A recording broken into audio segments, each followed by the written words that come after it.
શિષ્ય એવા આરુણિની વાર્તા સાંભળવાના છીએ. તો ચાલો જોઈએ આરુણિ. પ્રાચીન સમયની આ વાત છે. એક જંગલમાં ધૌમ્ય ઋષિનું આશ્રમ હતું. તે આશ્રમમાં ઘણા શિષ્યો વિદ્યાભ્યાસ કરતા હતા. તેમાંનો એક શિષ્ય પાંચાલ દેશનો આરુણિ નામનો વિદ્યાર્થી પણ વિદ્યાભ્યાસ કરતો હતો. તે ખૂબ જ તેજસ્વી, સાહસિક અને આજ્ઞાકારી હતો. આશ્રમના બધા જ મહત્વના કામોની જિમ્મેદારી આરુણિને સોંપવામાં આવતી હતી. આશ્રમની પાસે બગીચાઓ, તેની આસપાસ ખેતરો પણ હતા. બધા શિષ્યો પોતપોતાની જવાબદારી પોતે જ ઉપાડતા હતા. એક દિવસ બધા શિષ્યો અને ધૌમ્ય ઋષિ મળીને ચર્ચા કરી રહ્યા હતા. ત્યારે અચાનક જ કાળા વાદળો આવવા લાગ્યા અને વીજળીનો કડકડાટ થવા લાગ્યો. અને વરસાદના છાંટા પડવા લાગ્યા.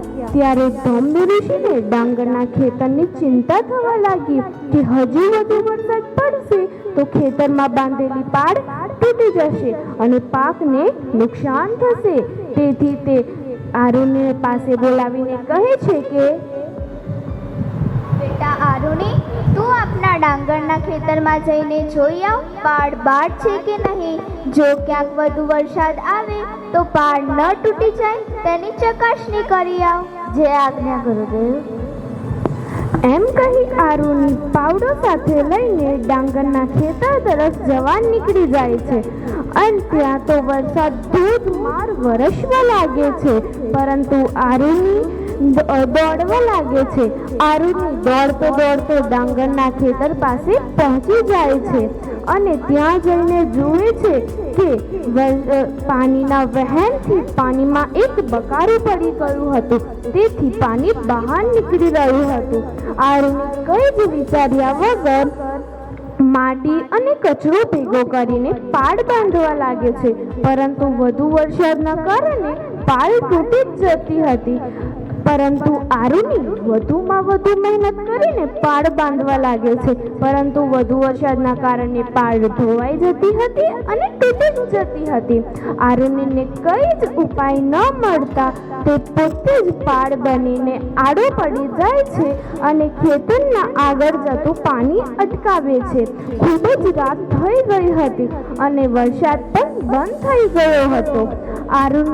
રાત્રે આરુણિના શરીર પરથી દેડકાઓ, કરચલાઓ વગેરે જીવજંતુઓ પસાર થાય છે.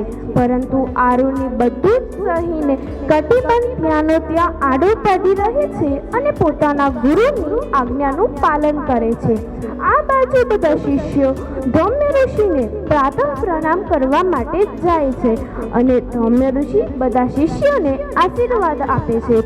ત્યારે ધૌમ્ય ઋષિને આરુણિ ન દેખાતા તે તેમને પૂછે છે કે, ગુરુદેવ,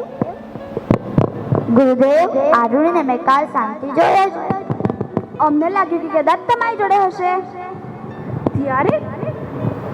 ત્યારે ગુરુદેવને યાદ આવ્યું કે મેં કાલે સાંજે ડાંગરના ખેતરમાં મોકલ્યો હતો, એ ત્યાંથી આવ્યો જ નથી કે શું?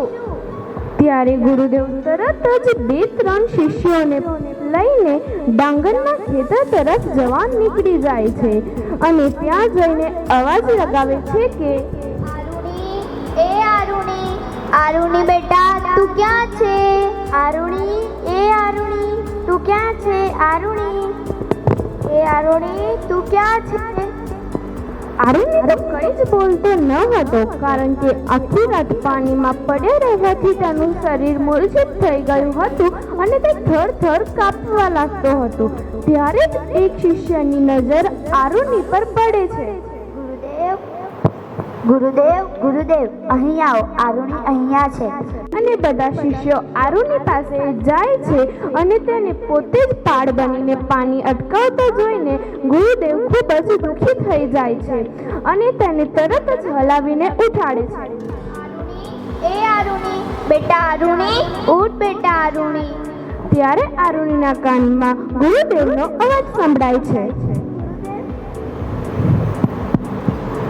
ગુરુદેવ, મને ઉઠાડશે નહીં.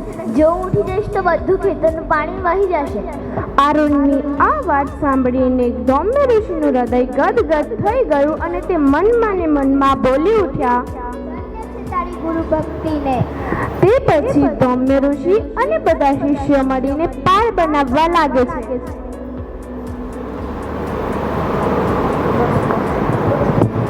ધૌમ્ય ઋષિ અને બધા શિષ્યો મળીને આરુણીને ઊભો કરે છે અને તરત જ ધૌમ્ય ઋષિ આરુણીને ભેટી પડે છે. ધન્ય છે તારી ગુરુ ભક્તિ અને ધન્ય છે તારા સાહસને. હું તારાથી ખૂબ પ્રસન્ન છું આરુણી બેટા. આજથી તારું નામ ઉદ્દાલક રાખું છું. ત્યારથી આરુણીમાંથી ઉદ્દાલક ઋષિ બની જાય છે. તો બાળ મિત્રો, કેવી લાગી આ વાર્તા? સરસ ને? હા, તો બાળ મિત્રો, આપણે આ વાર્તામાં જોયું કે આરુણી દેવો ખૂબ જ તેજસ્વી, સાહસિક અને આજ્ઞાકારી શિષ્ય હતો અને પોતાના ગુરુની બધી જ આજ્ઞાઓનું પાલન કરતો હતો. તો આપણે પણ આરુણી જેવા બનવું જોઈએ અને પોતાના ગુરુની બધી જ આજ્ઞાઓનું પાલન કરવું જોઈએ. બરાબર ને?